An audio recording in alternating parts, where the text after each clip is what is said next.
ಮಧ್ಯಪ್ರದೇಶದ ಜಬಲ್ಪುರದಲ್ಲಿ ಭೀಕರ ರಸ್ತೆ ಅಪಘಾತವಾಗಿದೆ. ಚಾಲಕನ ನಿಯಂತ್ರಣ ತಪ್ಪಿ ಕಾರು ಡಿವೈಡರ್ಗೆ ಡಿಕ್ಕಿಯಾಗಿದೆ. ಮಧ್ಯಪ್ರದೇಶದ ಜಬಲ್ಪುರದಲ್ಲಿ ಭೀಕರ ರಸ್ತೆ ಅಪಘಾತವಾಗಿರುವುದು. ಚಾಲಕನ ನಿಯಂತ್ರಣ ತಪ್ಪಿ ಕಾರು ಡಿವೈಡರ್ಗೆ ಡಿಕ್ಕಿಯಾಗಿದೆ. ಪರಿಣಾಮವಾಗಿ ಸ್ಥಳದಲ್ಲೇ 6 ಮಂದಿ ಸಾವಿಗೀಡಾಗಿದ್ರೆ ಇಬ್ಬರ ಸ್ಥಿತಿ ಗಂಭೀರವಾಗಿದೆ. ಇಬ್ಬರು ಗಾಯಾಳುಗಳಿಗೆ ಜಬಲ್ಪುರ ಜಿಲ್ಲಾಸ್ಪತ್ರೆಯಲ್ಲಿ ಚಿಕಿತ್ಸೆಯನ್ನು ಕೂಡ ನೀಡಲಾಗ್ತಾ ಇದೆ. ಇನ್ನು ನಸುಕಿನ ಜಾವದ 5 ಗಂಟೆಗೆ ಈ ಒಂದು ರಸ್ತೆ ಅಪಘಾತ ನಡೆದಿರೋದು. ಈ ಅಪಘಾತದಲ್ಲಿ ಪ್ರಯಾಗ್ರಾಜ್ನಿಂದ ಜಬಲ್ಪುರಗೆ ತೆರಳುವಾಗ ಈ ದುರ್ಘಟನೆ ನಡೆದಿರೋದು.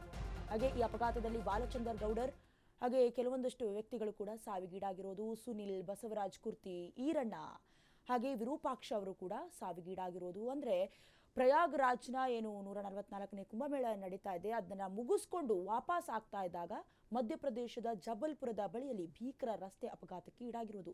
ನೀವು ಕೂಡ ದೃಶ್ಯಾವಳಿಗಳಲ್ಲಿ ಗಮನಿಸ್ತಾ ಇದ್ದೀರಾ. ಕಂಪ್ಲೀಟ್ ಆಗಿ ನಜ್ಜುಗುಜ್ಜಾಗಿರುವಂತಹ ವಾಹನದ ಪರಿಸ್ಥಿತಿಯನ್ನ ಕೂಡ ನೋಡ್ತಾ ಇದ್ದೀರಾ. ಇನ್ನೊಂದು ಬದಿಯಲ್ಲಿ ಅಪಘಾತದಲ್ಲಿ ಸಾವಿಗೀಡಾಗಿರುವಂತಹ ಜೊತೆಗೆ ಇಬ್ಬರು ಏನು ಗಂಭೀರ ಗಾಯಗಳಾಗಿ ಆಸ್ಪತ್ರೆ ಚಿಕಿತ್ಸೆ ಪಡೆಯುವಂತಹ ಫೋಟೋಗಳನ್ನು ಕೂಡ ಒಂದ್ ಕಡೆ ನೋಡ್ತಾ ಇದ್ದೀರಾ.